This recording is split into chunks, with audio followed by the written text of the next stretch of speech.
All right, so let's begin.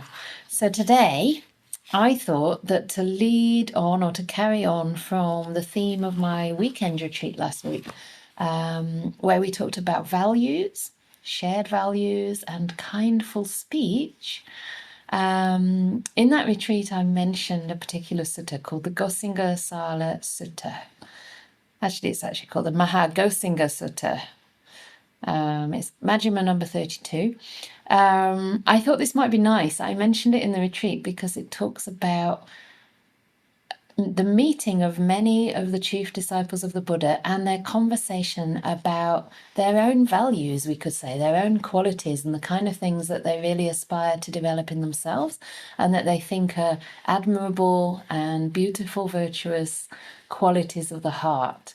And it's interesting to notice that, okay, we can all share certain values in our life, especially we hope that our ethical values are shared, because ethical values are something quite universal and quite timeless in their in the power of ethics and ethical values to bring about happiness. It's almost like a universal law of nature that if we come from a place of non-greed, non-hate, and non-delusion, it is going to lead towards happiness. Maybe we don't experience that immediately, but it will be the case in the long term. And on the other side, if our values and behaviors, thoughts, actions are coming from greed, hate, and delusion, and it's usually a combination of the three, then they're going to lead towards our suffering. So ethical values are what we're aiming at, and certain values we share in common, which are ethically aligned, and certain values are very unique to each of us, and they may or may not be particularly ethical. So it's nice to read this sutta because it's talking about, to me, how we can bring our own particular qualities to community or to society, and perhaps together we can enrich the societies we live in by having certain things in common and certain things that are our own unique strengths. So shall we begin? It's a little bit of a longer sutta than I usually do, but because it's not really about the practices themselves, it's not a particularly doctrinal text, it may be fairly quick to read through, and I thought it might be quite a rich discussion to have because it will help us each reflect on the values we hold to be very important in our lives. And I think it's always good to reflect in this way, perhaps especially at the beginning of the year. And yes, it is still January. Can you believe it? It's the longest month of the year. So anyway, shall we begin? So this is Majjhima number 32, the Mahagosinga Sutta, or the Greater Discourse in Gosinga. Oh, the other thing I should say before we start is that very warm welcome to our Norwegian friend Ellen, who's just arrived. Nice to see you there. But also, depending on how this goes, we may have questions and discussion as usual in the group, but it may be that I could suggest we have little breakout rooms as well. So, and in a way, it's like depends on how the evening flows and maybe what we feel inclined to do, how much time there is. But if that is something that seems beneficial, then I really encourage you to join those little groups. So let's see. Thus have I heard. On one occasion, the Blessed One was living in the park of the Gosinga Sala tree wood, together with a number of very well-known elder disciples. And these are monks. Of course, this could equally have happened with nuns, but these things aren't really recorded in the texts. The Venerable Sariputta, the Venerable Mahamoggallana, the Venerable Mahakassapa, the Venerable Anuruddha, the Venerable Revata, and the Venerable Ananda, and other very well-known elder disciples. Let's hope that the bhikkhunis were there as well. Then, when it was evening, the Venerable Mahamoggallana rose from meditation and went to the Venerable Mahakassapa and said to him, "Friend Kassapa, let us go to the Venerable Sariputta and listen to the Dhamma." "Yes, friend," the Venerable Mahakassapa replied. Then the Venerable Mahamoggallana the Venerable Mahakassapa, and the Venerable Anuruddha went to the Venerable Sariputta to listen to the Dhamma. So the Venerable Sariputta is the Buddha's so-called right-hand disciple and chief in wisdom, equal to the Buddha himself. Venerable Mahamoggallana was the other chief disciple, but on the left, right hand, left hand, and he was foremost in psychic powers.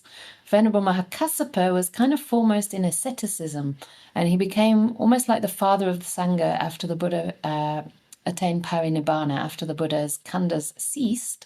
The two first chief disciples, Sariputta and Moggallana, had already passed away, and the Venerable Mahakassapa was the next in line. And the Venerable Anuruddha, who was also mentioned here, is one of the Buddha's cousins.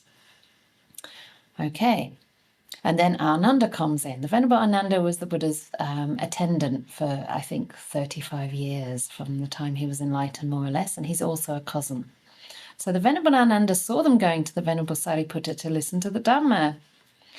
Thereupon he went to the Venerable Revata and said to him, "Friend Revata, those true men, or those true monastics, are going to the Venerable Sariputta to listen to the Dhamma.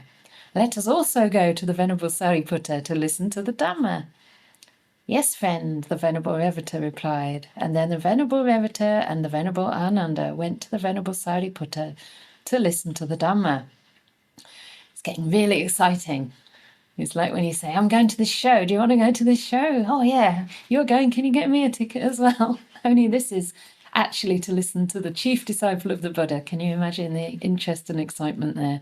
I think I'd want to follow along. The Venerable Sariputta saw the Venerable Revata and the Venerable Ananda coming in the distance and said to the Venerable Ananda, "Let the Venerable Ananda come. Welcome to the Venerable Ananda, the Blessed One's attendant, who's always in the Blessed One's presence. Friend Ananda, the Gosinga Sala wood is delightful. The night is moonlit, and the sala trees are all in blossom, with heavenly scents seem to be floating in the air." That's a pretty warm welcome, isn't it? And you notice also how the Venerable Sariputta is already rejoicing in the qualities of Venerable Ananda, who is his junior in terms of monastic life and also his level of understanding of the Dhamma at this time. And yet he is expressing that kind of appreciation and respect. So then the Venerable Sariputta says, "What kind of monastic, friend Ananda, could illuminate the Gosinga Sala tree wood?" So then the Venerable Anuruddha replies, "Here, friend Sariputta, a monastic has learned much, remembers what they've learned, and consolidates what they've learned. Such teachings that are good in the beginning, good in the middle, and good in the end. Good here really means beneficial, with the right meaning and phrasing, and which affirm a holy life that is utterly perfect and pure. Such teachings as these they've learned much of, remembered, mastered verbally, investigated with the mind, and penetrated well by view." In other words, they've realized these things through direct experience. And they teach the Dhamma to the four assemblies. That's the assembly of bhikkhus, bhikkhunis, laymen, laywomen, and it includes everybody, whether you're lay, whether you're monastic, and whatever gender you are, with well-rounded and coherent statements and phrases for the eradication of the underlying tendencies. That kind of monastic could illuminate this Gosinga Sala tree wood. Sounds like a pretty cool monk, or non?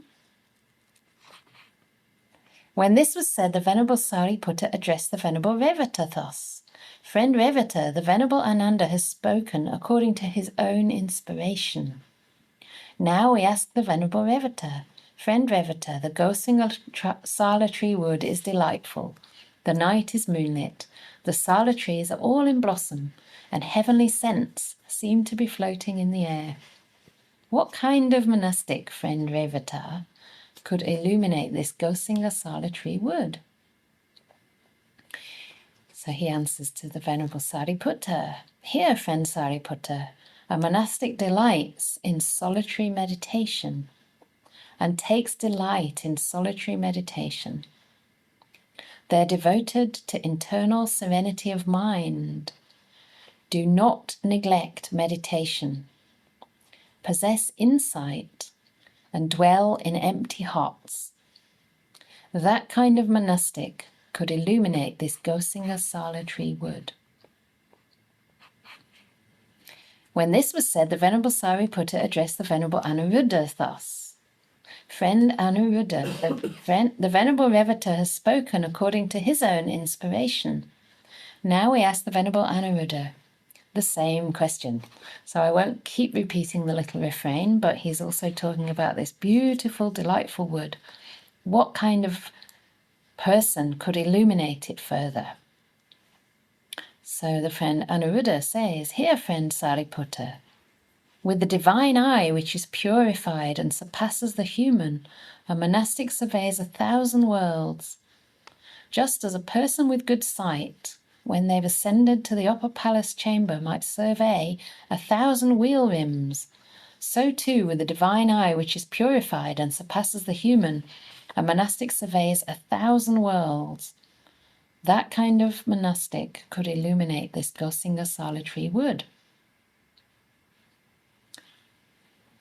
When this was said, the Venerable Sariputta addressed the Venerable Mahakassapa in the same way. And the Venerable Mahakassapa says, "Friend Sariputta, a bhikkhu or a monastic is a forest dweller himself, or themself, and speaks in praise of forest dwelling.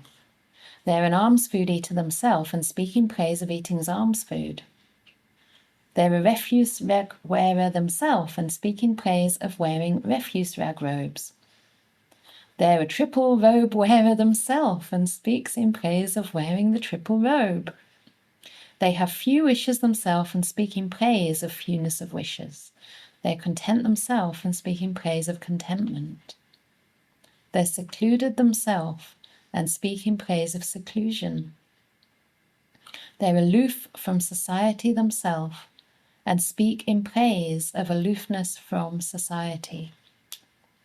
They're energetic themselves and speak in praise of arousing energy. Have attained to virtue themselves and speak in praise of the attainment of virtue. They've attained to stillness, samadhi we can say, themselves, and speak in praise of the attainment of samadhi. And they've attained to wisdom themselves and speak in praise of the attainment of wisdom. They've attained to deliverance and speak in praise of the attainment of deliverance, attained to knowledge and vision of deliverance, and speak in praise of the attainment of the knowledge and vision of deliverance. That kind of monastic could illuminate this Gosinga solitary wood."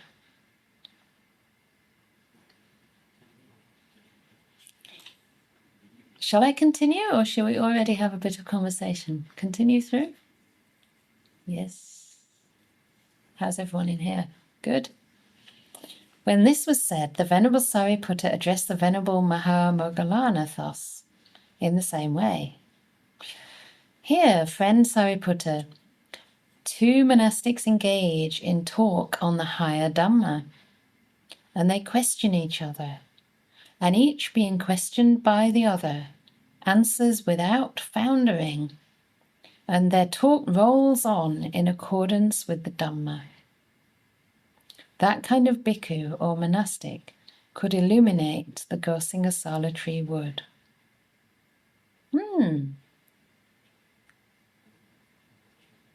That's interesting, because until now all the monastics have been speaking about the qualities they see in themselves and the things that they're speaking about from experience, and also to their own particular strengths.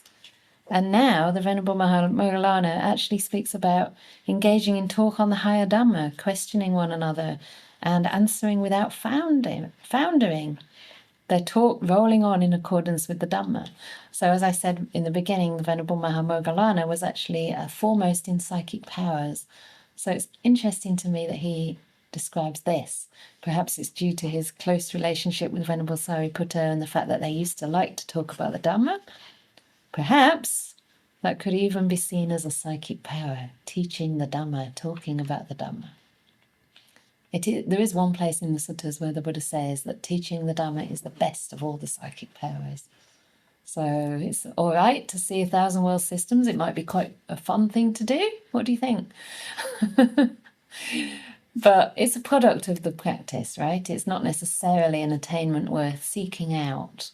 And when I practiced in Myanmar, I must say it was quite common for people to have these kind of psychic powers because it was a very simple society and people were brought up with a lot of virtue, a lot of reverence for the Dhamma, very good sila, a lot of generosity, and also a lot of suffering, right, which probably compelled people to really take the practice seriously. And it wasn't at all uncommon in any meditation center, or not even necessarily the senior monk or nun, for people to talk about these kind of things, almost like going down to the shop and buying rye bread instead of sourdough. And my teacher would say it's okay to play around a little bit, but don't get distracted, don't get lost. Don't get lost in these things. And sometimes he talks so much about devas and different beings that he would be able to see with his divine eye that I think, shouldn't he be paying more attention to us than to the devas? Is he hanging out with them all the time? So anyway, interesting to me that Mahamoggallana talks about that. So when this was said, the Venerable Mahamoggallana now talks to the Venerable Sariputta. Friend Sariputta, who's been the one who's been questioning the others. We have all spoken according to our own inspiration. Now we ask the Venerable Sariputta, Friend Sariputta, the Gosinga sala tree wood is delightful, the night is moonlit, the sala trees are all in blossom, and heavenly scents seem to be floating in the air. What kind of person or monastic, Friend Sariputta, could illuminate this Gosinga sala tree wood? Here, Friend Moggallana, a monastic wields mastery over their mind.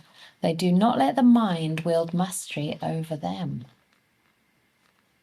In the morning they abide in whatever abiding or attainment they want to abide in during the morning. At midday they abide in whatever attainment or abiding they want to abide in at midday. Did I say midday? That was supposed to be at midday. In the evening they abide in whatever abiding or attainment they want to abide in during the evening. Suppose a king or a king's minister had a chest full of variously coloured garments.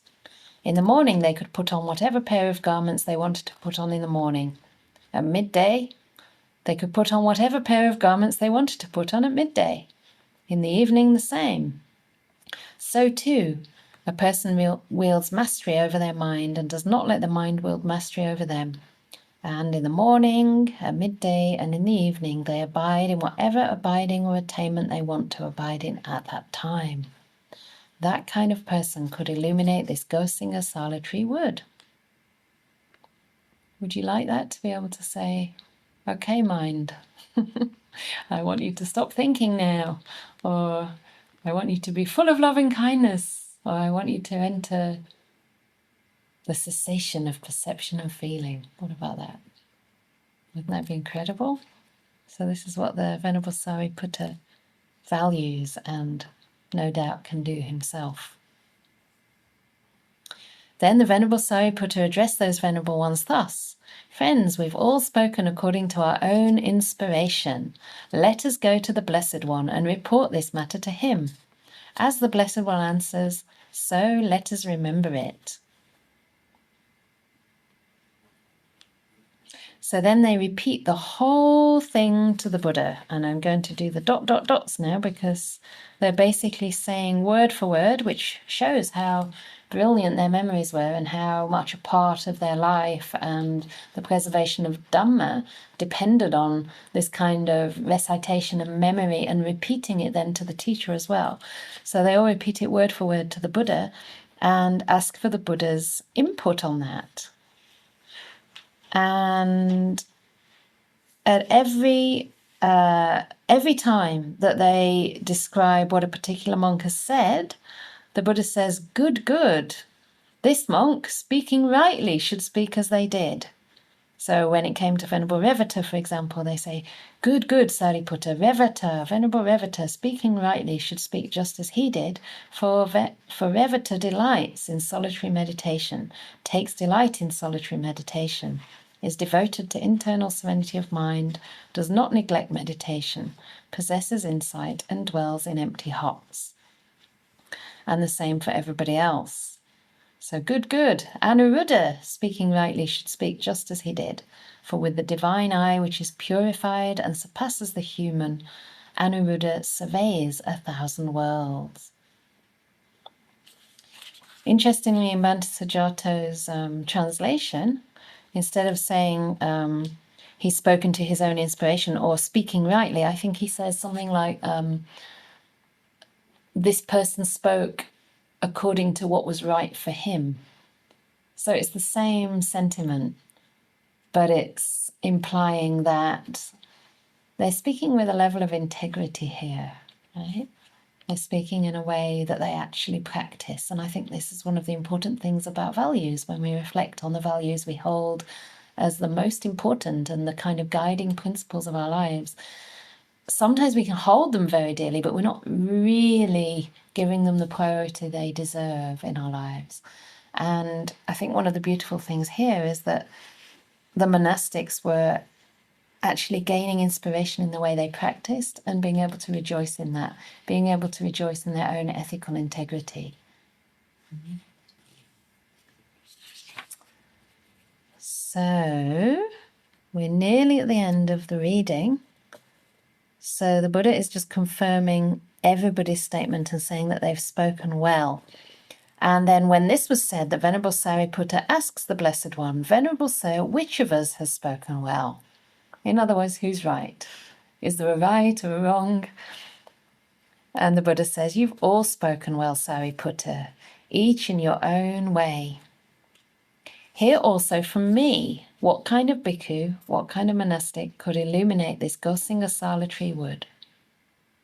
Hear, Sariputta, when a monastic has returned from their alms round and after their meal, they sit down, fold their legs crosswise, set their body erect, and establishing mindfulness in front of them.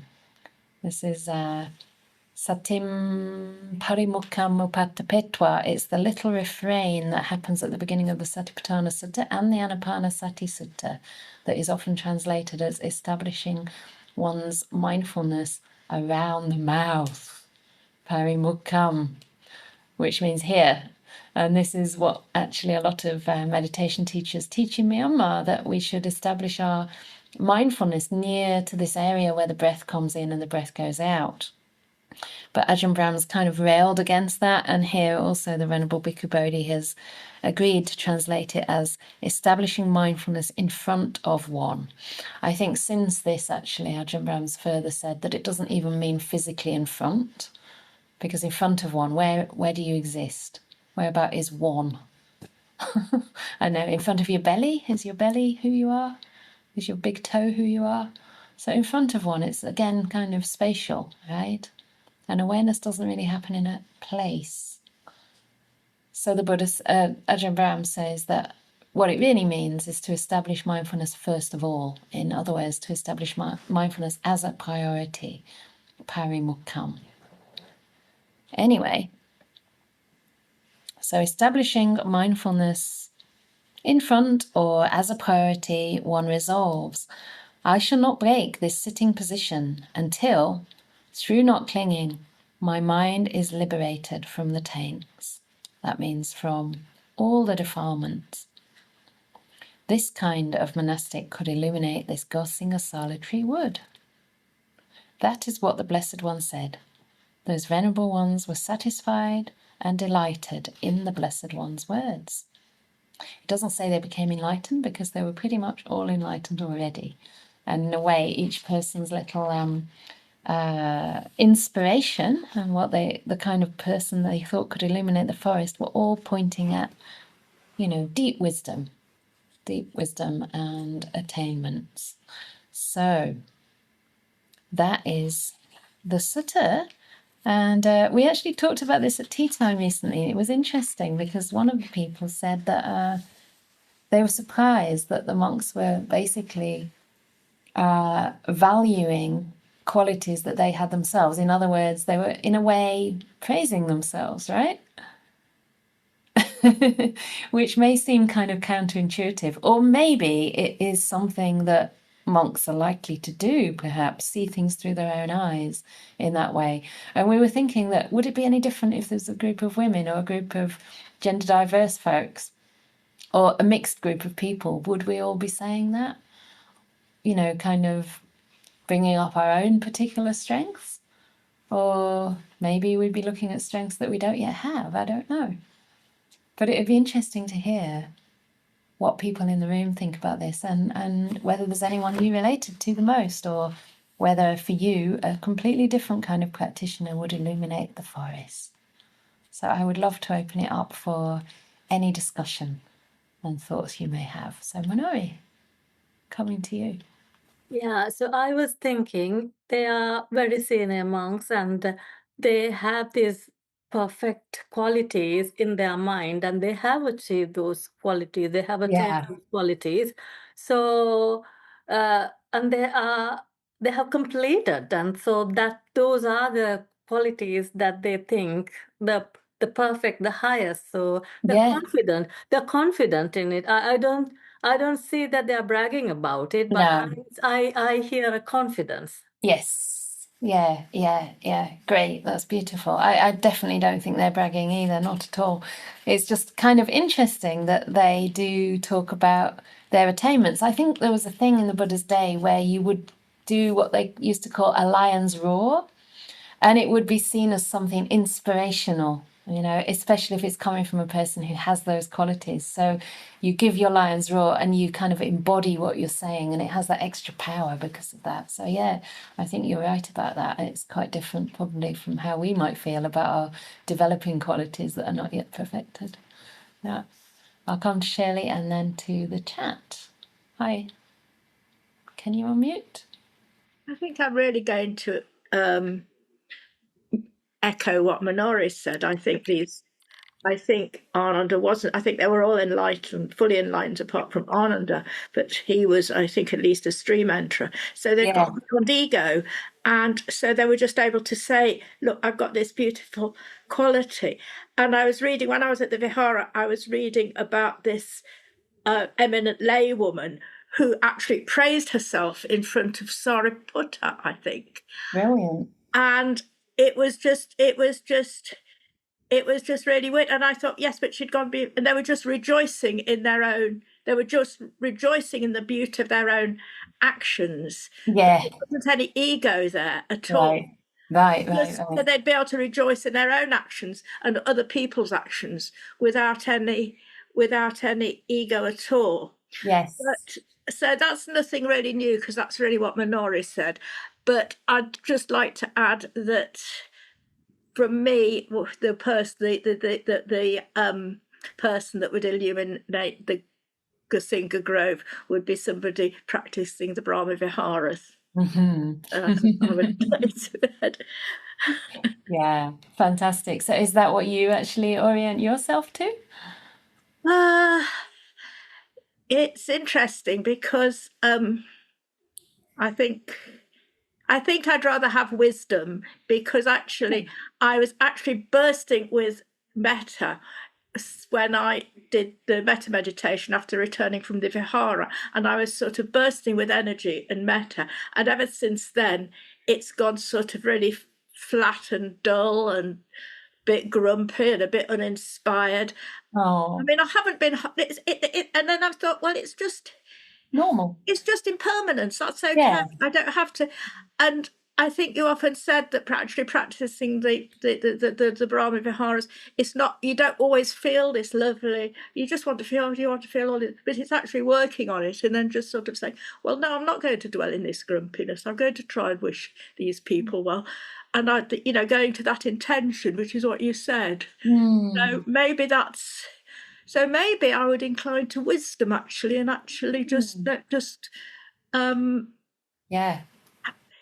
as I'm saying this now, although I find the Brahma Viharas inspiring and they draw me and they inspire me, then you know, until we've perfected, we're not always going to feel them. So we've just got to Yeah. do the best we can with whatever wisdom and whatever we've got, I suppose. Yeah, thanks. It's interesting that you're talking about the two as slightly different, because I wonder from what you were describing whether the wisdom into impermanence arose through the practice of the Brahma Viharas and through seeing the different shades of the Brahma Viharas, you know, the arising and the passing, as you were saying. So the Brahma Vihara actually did lead to some wisdom, and maybe that's all part and parcel of the practice. It was seeing it pass away and not Yeah. being me and mine. Yes, good. Because there is a sutta. Maybe that's what should be the one that illuminates, rather than actually just simply having metta, because that just leads to the Brahma realms, doesn't it? It's not going to enlighten us. I think there's different levels of purification of loving kindness. I mean, if you are fully enlightened, your metta is Well, absolutely. unsurpassed. You know, the compassion is at its peak. So it's actually like everything in the Dhamma, there are different sort of degrees, and it's a trajectory, isn't it? So there are specific suttas that talk about the kind of wisdom that can manifest specifically through the metta practice, and one of them is wisdom into the fact that these are conditioned states, into the impermanent nature of the states themselves. So I actually think the two are working together to dig deeper. As the wisdom increases, the metta flows more easily. As the metta flows more easily, there's more wisdom. So yeah, they whirl around each other. But thanks for that. That's wonderful. Yeah. So there's a couple of questions in the chat or comments. Since there's no separation, isn't it just a way to celebrate the different manifestations of nobility or beneficial qualities in the relative realm? Yeah, absolutely, it's a way. I don't know what you mean by no separation is exactly. I don't think that was necessarily a sort of sentence or a particular teaching that the Buddha gave. It's a popular one in modern day Buddhism in some traditions. But I think perhaps what I notice, and maybe what you're pointing to here, is that these qualities all kind of overlap, really. And it's not that one is better than another. You know, there's wisdom in compassion, there's compassion in wisdom. If you have divine eye, it probably means you have very, very deep samadhi, right? If you have deep samadhi, you will have got a lot of wisdom, because samadhi leads to seeing things as they truly are. So I think that's right. And I think it's one of the reasons I find this so beautiful, is that it's a kind of celebration, and these things manifest differently for different people. So yeah, it's quite a beautiful explanation if you take the whole sutta of the various results of practice that are available. And we may be stronger in some than in others. Yeah. Nandamata was the confident laywoman Shirley spoke about. Yeah, Nandamata.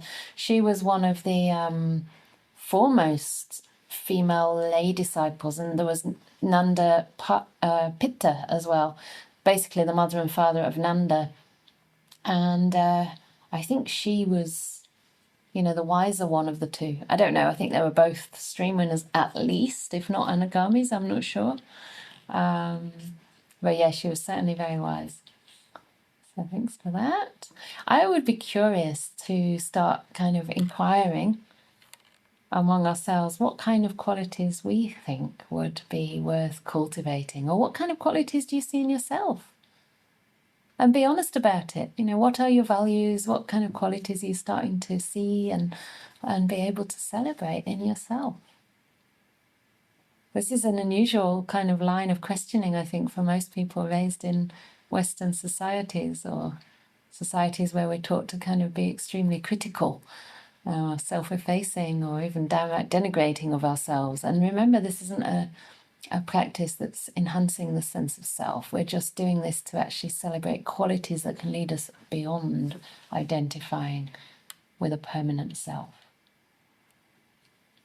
And if you don't want to speak here, we could put you in the little groups. What do you think? Shall we do that? And you could talk together about your values, maybe some values that you've seen change or that you'd like to cultivate this year.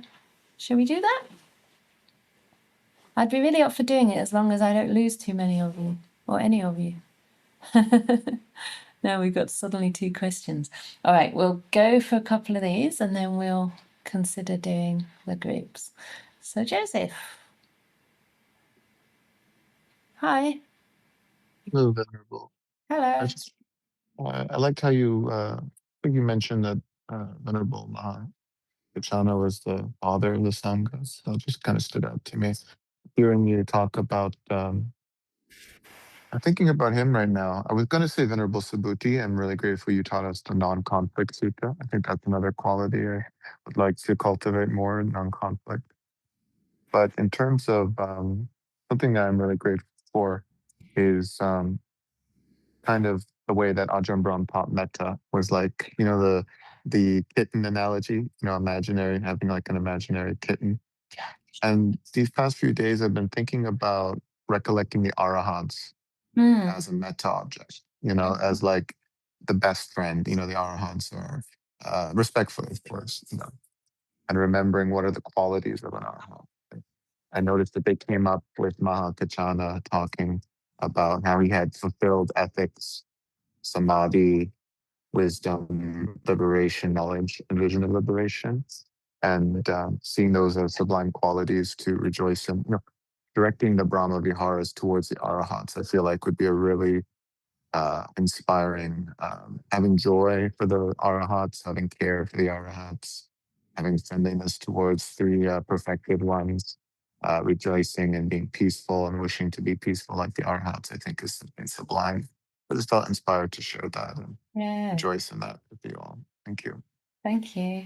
Thank you. Yeah.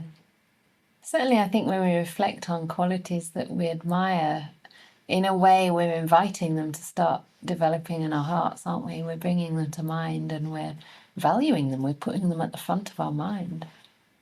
Yeah. Anyone in here? Otherwise, I'll come to Benjamin. Hello. Hi. The thing that most struck me about the sutta, and which really gave me a lovely feeling, was the refrain about the beautiful wood in the moonlight with the trees in blossom and the heavenly scents. And it just gave this really peaceful picture of a place. And it's almost hard for me to even imagine such a place being illuminated more by a person being there. Mm-hmm. And I was thinking about this, and whatever other qualities they may have developed, I think really necessary to add anything is first to have the gentleness not to take away anything, not to impose on the place or to alter it by the force of your presence. And gentleness is a quality that I think is particularly important to me. One that I particularly try to develop, and I think I do a decent job. And I think it's something that's foundational in the practice, which maybe isn't spoken about very much. Yeah. Oh, thank you for that. That's really beautiful. Just talking about that and bringing up that beautiful image of the woods and the unimposing gentleness of these incredible beings is just so calming and soothing and ooh, I get the goosebumps. Yeah. And maybe because you have that quality and you've pointed it out in such a beautiful way, it just resonates. Yeah. Thank you. Yes, I think, the calligraphy that you do, I mean, that imbues that gentleness, that care and precision so well. That's lovely. Thank you. Hello, Jan. Am I pronouncing your name properly, or would you like to? You can pronounce it however you want. I don't know mine, really. But yeah, I wanted to talk about to briefly mention the qualities that I think would enable a monk to illuminate a forest like that. And they're kind of the qualities that I inspire to develop, even though right now I think I'm not that good at it, but slowly we're going to get there, I hope. So something that Benjamin talked about that I actually didn't cross my mind, but I think it's probably the most important one for me, or one of the most important ones, is this gentleness, especially towards yourself. He spoke of it in terms of the forest, but for me, it's really sometimes to have this gentleness towards yourself and others, not to try to force things to happen, to let them happen naturally on their own account, so to speak.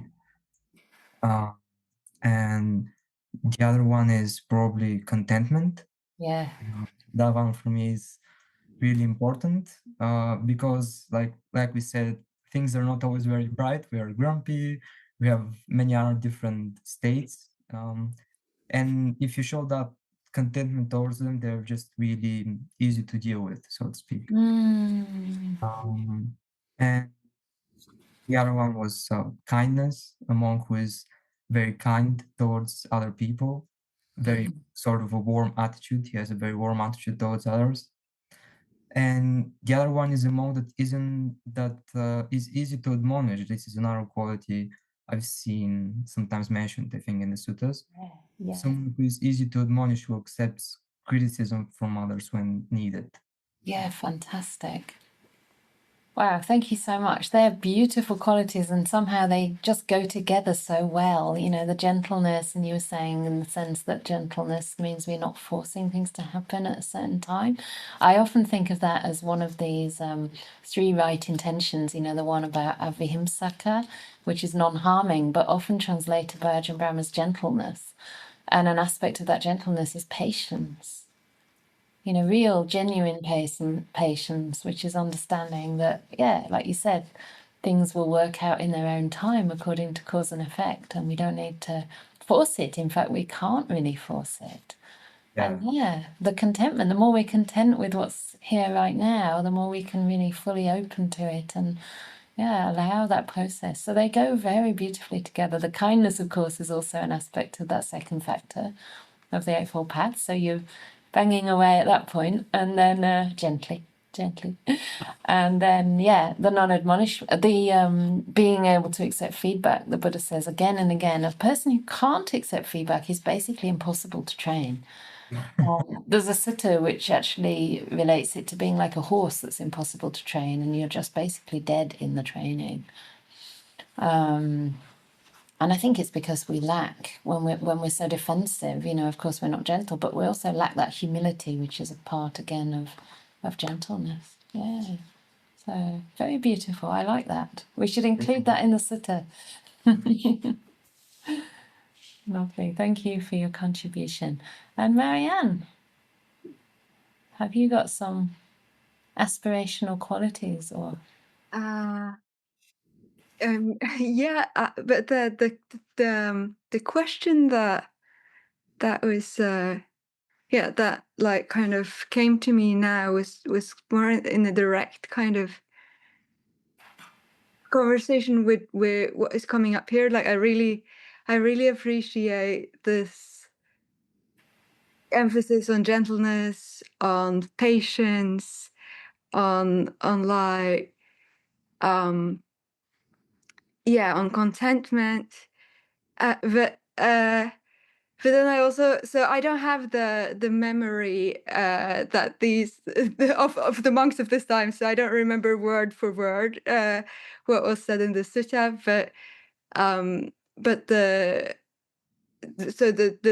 contribution of the Buddha was like the person who just sits down and refuses to move until they achieved enlightenment. That doesn't sound Right. extremely patient or extremely like a very non-forceful, gentle approach. It's, to me, when I hear that, it feels kind of stubborn and forceful and like not necessarily patient. So I was wondering if you could maybe either correct my understanding of that, or help me see how to reconcile. Yeah. Yeah. I also felt the same when I read that, and we had a discussion here at tea time, and we're like, out of all the qualities that the Buddha pointed to, why did he point to this?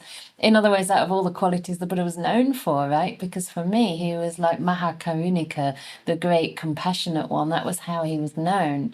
And obviously his major qualities were the wisdom and compassion. I mean, that seems kind of clear, right? He taught others out of compassion, out of anukampa for the world. That was the only reason he really continued after his parinibbana. He could have just said, right, that's it, I'm going to lay the khandhas down and leave this world of suffering. But out of compassion, he continued. So I don't know whether it's in the context of trying to inspire younger people. I mean, maybe it's because obviously it would be preserved for future generations. It could be just he was talking about that moment before his enlightenment. But I would imagine that because it's the Buddha, and because we have to assume that the Buddha has a lot of wisdom and he knew what he was doing at this time, that perhaps he was full of patience, and by saying, I shall not break this sitting position until the mind is liberated, perhaps it was very obvious to him, having, traveled through samsara for eons and eons and countless lives, that he was close to the end anyway. Perhaps that's the case, perhaps he knew that the foundational practices were in place, the conditions were ripe, and all he needed to do was sit. I don't know if in that sitting and making that determination there was a lot of patience. Because I know for myself, there's been times in my practice that I've made strong determinations that were actually quite easy to make because I was ready for them. So I've said, okay, I'm going to sit for 6 hours without moving. And I did that for 2 or 3 years, like every day. And that was just part of the day's meditation. It was like a meditation from 12 noon till 6 p.m. And I can say for myself that because it was coming at a time that I was ready for that, and it seemed like just a little stretch, there was a lot of patience, and time kind of would pass me by. You had to be really present in the moment to do such a practice. So perhaps sometimes this can be helpful. And obviously in the Buddha's case it worked, but I wouldn't recommend it for most people. Perhaps he's saying it because that's his special quality, and it's not necessarily something that can be generalized at all. There were other monastics like the Venerable Mahamogalana who was actually sleeping and dozing off during the last couple of weeks before his enlightenment. And there was another place in the sutta as well where the Buddha saw 2 monastics meditating. One of them was sitting straight and meditating seemingly perfectly. The other was in the forest and sleepy. And the Buddha went to the one with the erect back. He mentioned to the Venerable Ananda, who was with him at that time as his attendant, he pointed to the one sitting straight and he said, I'm worried about that monk. And shortly afterwards, that monk disrobed. And then he pointed out the other person who was actually nodding and seeming to get nowhere. And he said, I'm not worried about that one. And that one actually broke through. So it may be different for different people, perhaps. And personally, I wouldn't suggest this to anyone. This is the Buddha. So I wouldn't suggest that. But I think we can assume he had a gentle approach even within that commitment. I don't know. There are a few thoughts that come to mind. See, now I mentioned small groups, you've all got your hands up. So I'm coming to Kalayan again. If you want, you can. Propon can actually talk first because I already talked. We can. Okay, sure. Thank you. That's very kind, Juan.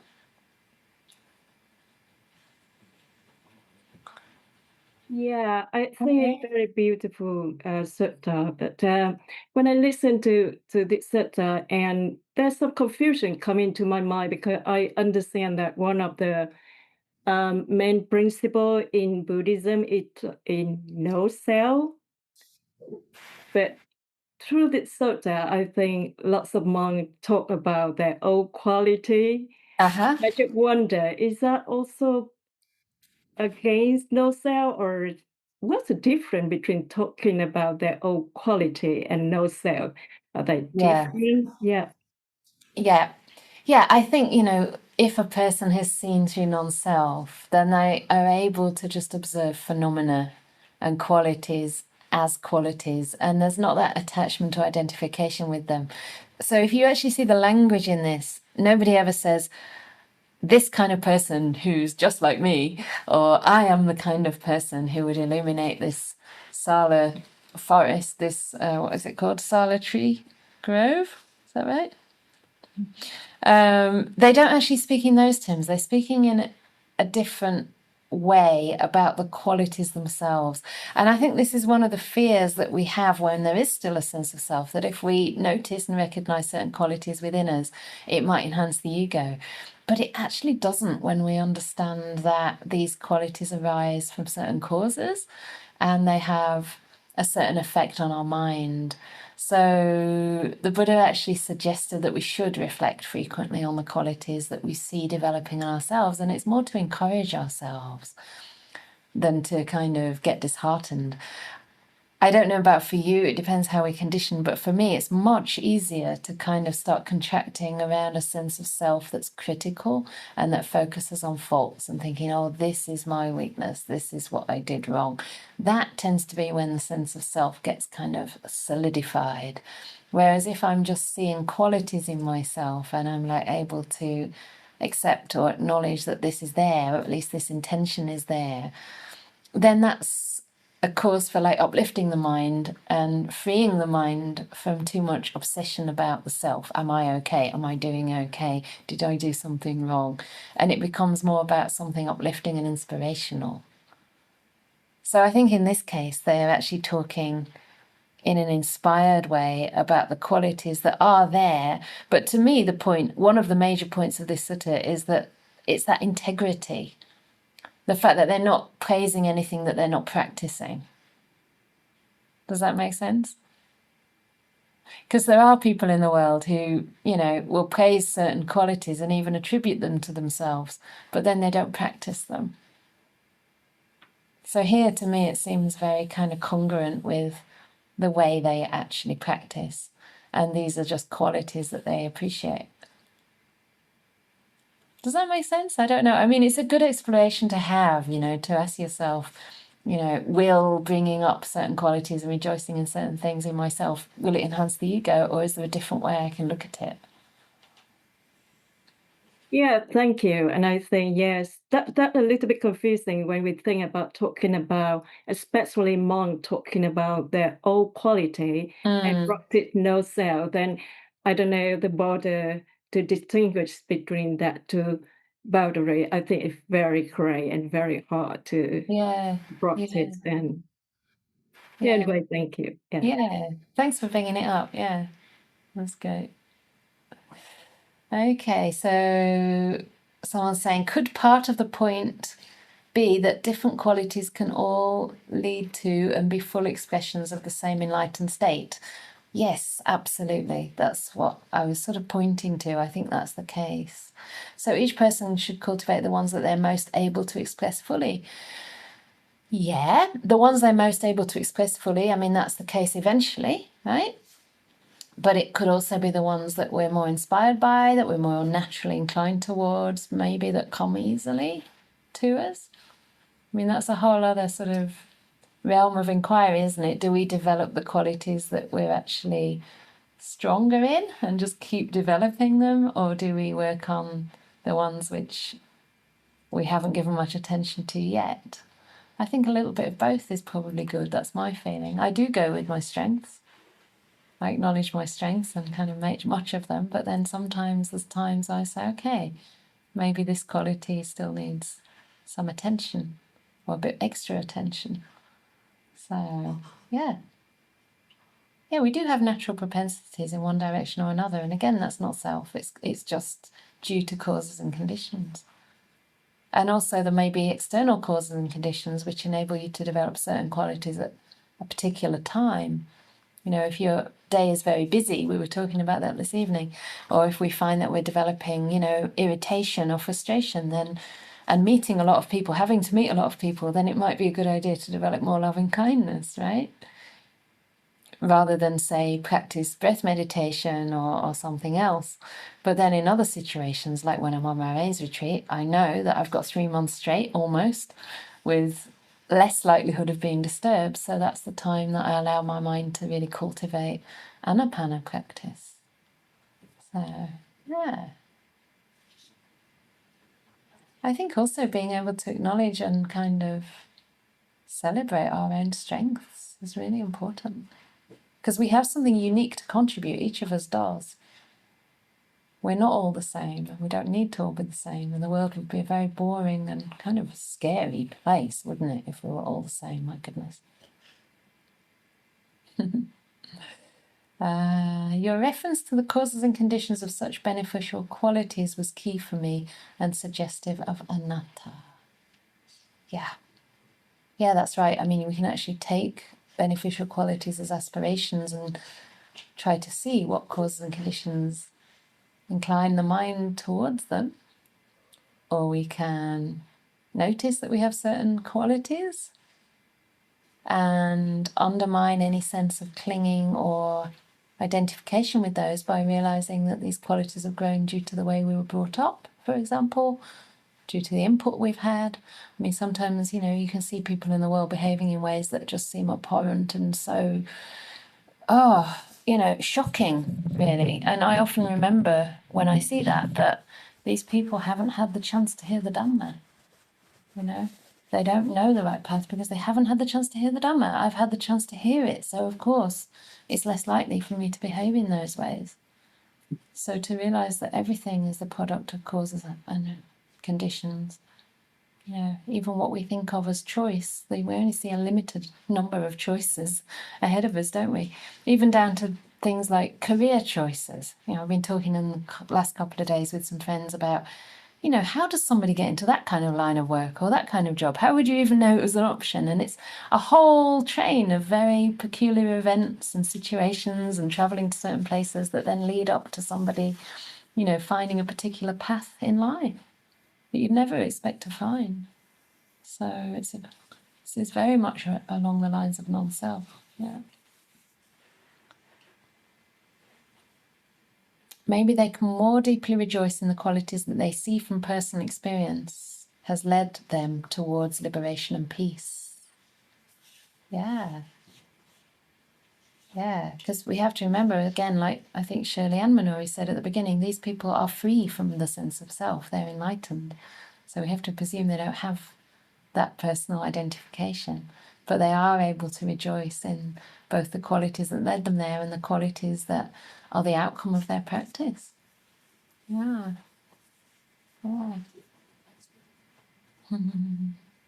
Beautiful. Anything from here? We've got 5 more minutes before we wind up. Have your perspectives changed? Because we talked about this, didn't we? We all came to one united opinion, actually, that the quality, what was that? We thought the person that could illuminate the forest is the personification of love. We all kind of thought that's the most important. Yeah, however you want to define that word. I actually think metta is love. Love is metta. And other other ideas of what love is are sort of corruptions of that word, really. They're not the full purified thing. Hello, Ian. Yeah, I was just going to give like a suggestion of why the Buddha suggested that particular quality. Uh-huh. Is the way I thought it could be that he went through a lot of things before he became enlightened. I think I remember there is a specific sutta where he outlines the various practices he tried before he remembered the jhanas from childhood, and they were all they sounded quite uncomfortable and painful, to say the least. But at the end of the day, he managed to reach, enlightenment because he made, he was very resolute. He was very determined. Maybe by, outlining this determination to sit until all of the defilements are gone, it's probably, just outlining this resolution, really. Yeah, thank you for that. Yeah, that quality of aditthana, which is like a resolution or determination. And I mean, it is so important because without that, we give up when things get hard. We can have very good intentions, but if we don't actually persist and continue to make some effort, if you want to call it effort, to see that we're on track towards our aspirations, then we won't get very far. So yeah, the persistence, and that's a quality also that nobody else had mentioned. So maybe it was one of the Buddha's particular strengths. Yeah. And remember, the Buddha was practicing to be a fully enlightened Buddha. That requires a lot more resolution and determination than to be an arahat. Of course, he is an arahat, but he's also got the capacity to teach the Dhamma, to discover the Dhamma at a time that it isn't anymore available, and to have these incredible teaching skills to be able to spread it far and wide. So the amount of determination you need for that is far more. You have to actually go through many more lives also to develop such qualities. So yeah, thank you. And I have also had a lot of determination. That used to be one of my biggest strengths, probably why I sat for 6 hours, and that was part of an 18-hour day. So I have had that a lot as well. And now I'd say it's much more gentle and probably almost lazy in comparison. But there's a place for it within, obviously, a rounded, holistic practice. Yeah.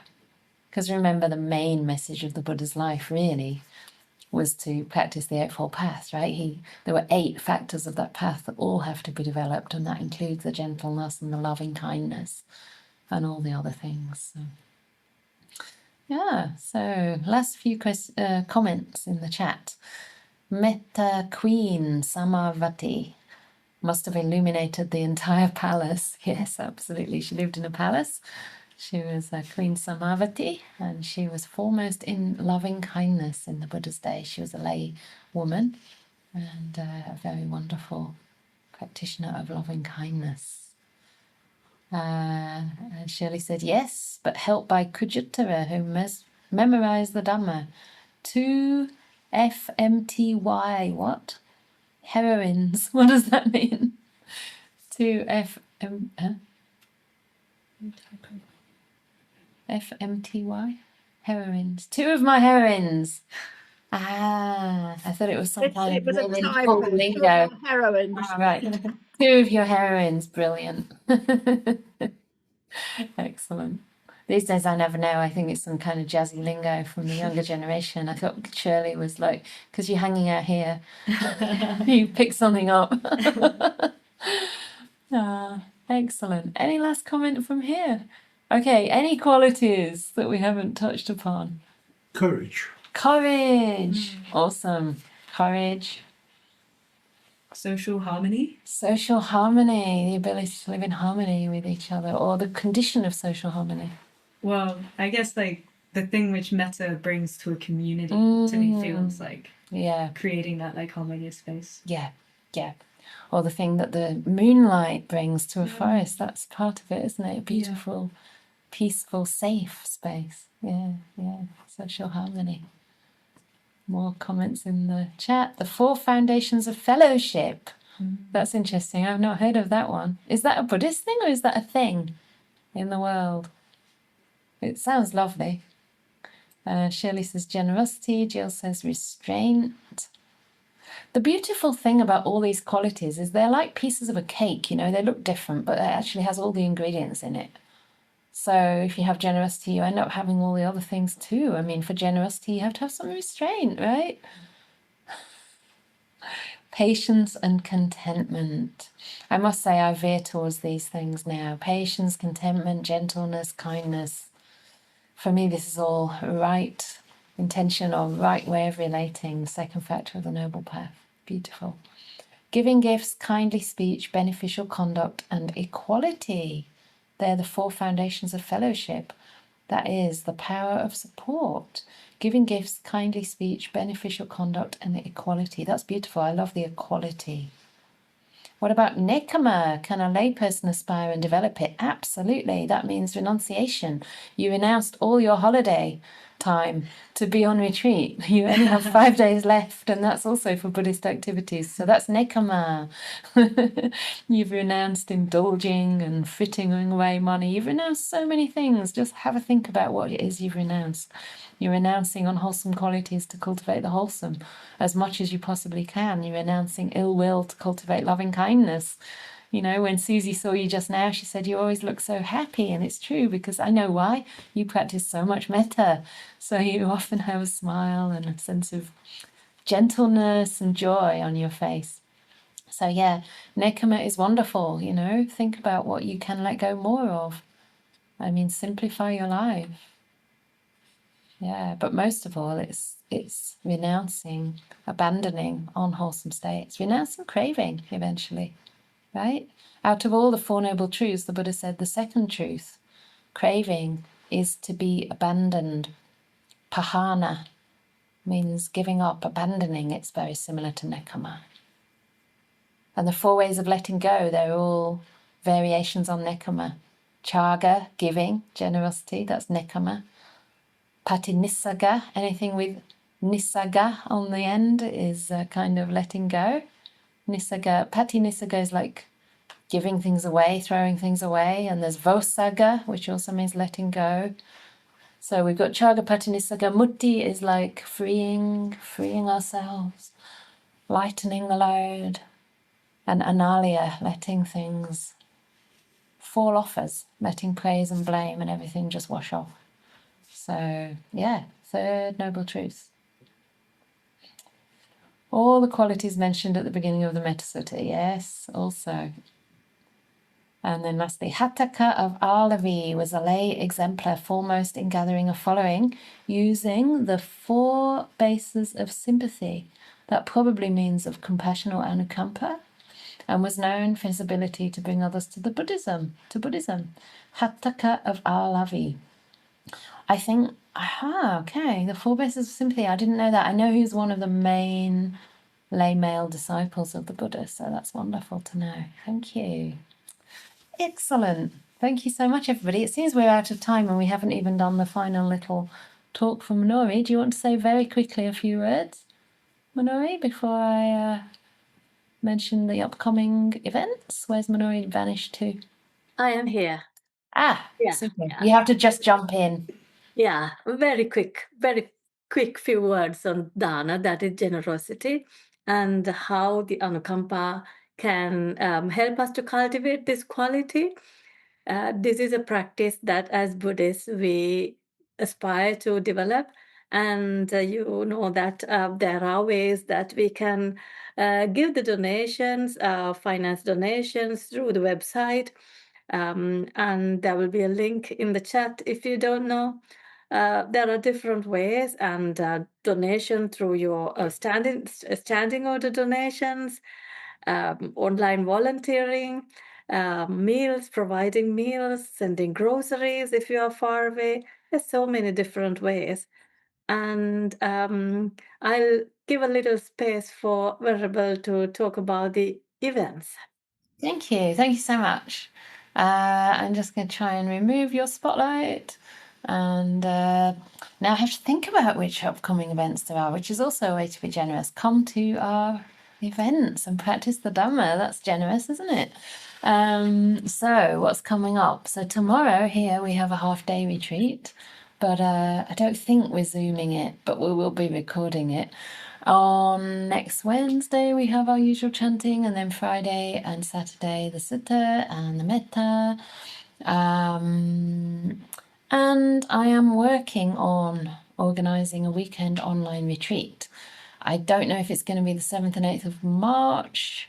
It hopefully still will be, which is short notice. So I'm letting you know now, just in case, because I haven't got the newsletter ready yet. It'll take some time. Otherwise, it'll be in May. What else? We have a Vesak Day on the 30th of May, and that is real time. But we might also allow people to join via Zoom, at least for the session Ajahn Brahm's zooming in for. So if we can set up the tech, we'll do that, because he's joining us for an hour that day. But if you are able to get to Oxford, that's on the 30th of May. And of course, Ajahn Brahmali's coming to England too. All the bookings are going to go up once I have it all arranged. There's still a lot of work to do, and then the newsletter to put out, so everything's getting a bit backlogged. But that's from the 20th till the 13th till the 20th of June, and he'll be here a day before and a couple of days afterwards. So if you are coming to England for that, you can book a couple of days either side. So I think that's all for now. Take care, everybody, and hope to see you somewhere soon.